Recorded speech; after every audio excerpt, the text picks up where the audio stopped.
ರಾಜ್ಯದ ಅತ್ಯುನ್ನತ ಪುರಸ್ಕಾರಗಳಲ್ಲಿ ಒಂದಾಗಿರುವಂತಹ ಕರ್ನಾಟಕ ರತ್ನವನ್ನ ಹಿರಿಯ ನಟ ವಿಷ್ಣುವರ್ಧನ್ ಅವರಿಗೆ ಮರಣೋತ್ತರ ಕರ್ನಾಟಕ ರತ್ನವನ್ನ ಘೋಷಿಸಲಾಯ್ತಲ್ಲ. ಸೊ ಈ ಹಿನ್ನೆಲೆಯಲ್ಲಿ ಈ ಪುರಸ್ಕಾರ ಅವರಿಗೆ ಸಂದಲೇಬೇಕು ಅಂತ ಹೇಳಿ ಹಿರಿಯ ನಟಿಮಣಿಯರು ಈ ಹಿಂದೆ ಡಿಸಿಎಂ ಡಿ ಕೆ ಶಿವಕುಮಾರನ್ನು ಭೇಟಿಯಾಗಿದ್ರು.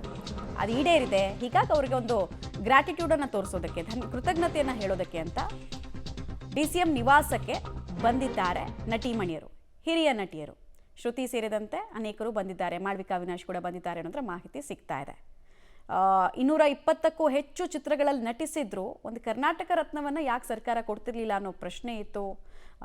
ಜನರ ಪ್ರಶ್ನೆಗಳ ಪ್ರತಿನಿಧಿಯಾಗಿ ಡಿ ಸಿ ಎಂರನ್ನು ಒಂದು 10-15 ದಿನಗಳ ಹಿಂದಷ್ಟೇ, ಇತ್ತೀಚೆಗಷ್ಟೇ ಭೇಟಿಯಾಗಿದ್ರು ಹಿರಿಯ ನಟಿ ಶ್ರುತಿ, ಮಾಳ್ವಿಕಾ ಅವಿನಾಶ್ ಸೇರಿದಂತೆ ಅನೇಕರು.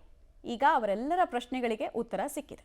15 ವರ್ಷದ ಕನಸು, ಆಸೆ, ಹೋರಾಟಕ್ಕೆ ಈ ಬಾರಿ ರಾಜ್ಯ ಸರ್ಕಾರ ಅದಕ್ಕೊಂದು ತೆರೆ ಎಳೆದಿದ್ದಾರೆ. ಎಲ್ಲ ಅಭಿಮಾನಿಗಳ ಮನಸ್ಸಿನಲ್ಲಿ ಒಂದು ಸಂತಸವನ್ನು ಕೊಟ್ಟಿದ್ದಾರೆ.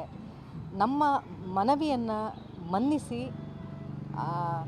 ಕ್ಯಾಬಿನೆಟ್ನಲ್ಲಿ ಈ ವಿಚಾರವನ್ನು ಚರ್ಚೆಗೆ ತಂದು ಅವರು ಈ ಕರ್ನಾಟಕ ರತ್ನವನ್ನು ಡಾಕ್ಟರ್ ವಿಷ್ಣುವರ್ಧನ್ ಸರ್ ಅವರಿಗೆ, ಆಮೇಲೆ ಬಿ ಸರೋಜಾದೇವಿ ಅವರಿಗೆ ಘೋಷಿಸಿದ್ದು ನಿಜಕ್ಕೂ ಅವರಿಗೆ ಕೋಟಿ ನಮನಗಳನ್ನು ಅಂತ ನಾವು ತಿಳಿಸೋದಕ್ಕೆ ಇಲ್ಲಿ ಬಂದಿದ್ದೀವಿ.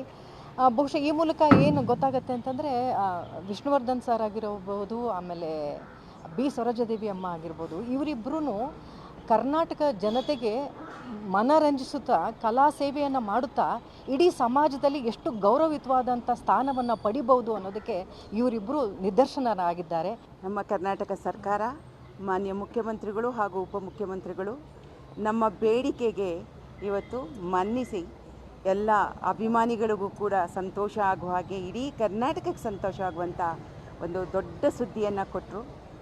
ಡಾಕ್ಟರ್ ವಿಷ್ಣುವರ್ಧನ್ ಅವರಿಗೆ ಹಾಗೂ ಶ್ರೀಮತಿ ಬಿ ಸರೋಜಾದೇವಿ ಶ್ರೀ ಹಾಸ್ಯಾರ್ ಅವರಿಗೆ ಇಬ್ಬರಿಗೂ ಕೂಡ ಕರ್ನಾಟಕ ರತ್ನವನ್ನು ಆ ಬಿರುದನ್ನು ಘೋಷಣೆ ಮಾಡಿದ್ರು. ಇದಕ್ಕಿಂತ ಸಂತೋಷ ನಮ್ಗೆ ಯಾವುದೂ ಇಲ್ಲ. ಭಾಳ ಸಂತೋಷ ಆಗಿದೆ. ಇಲ್ಲಿ ನಾವು 3 ಜನರು, ಮಾಳವಿಕಾ ಅವರು, ಶ್ರುತಿಯವರು, ನಾವು ಈ ಬೇಡಿಕೆಯನ್ನು ಅವರಿಗೆ ಕೋರಿಕೆಯಾಗಿ ಕೇಳಿದ್ವಿ. ಸ್ಪಂದಿಸ್ತು ಸರ್ಕಾರ.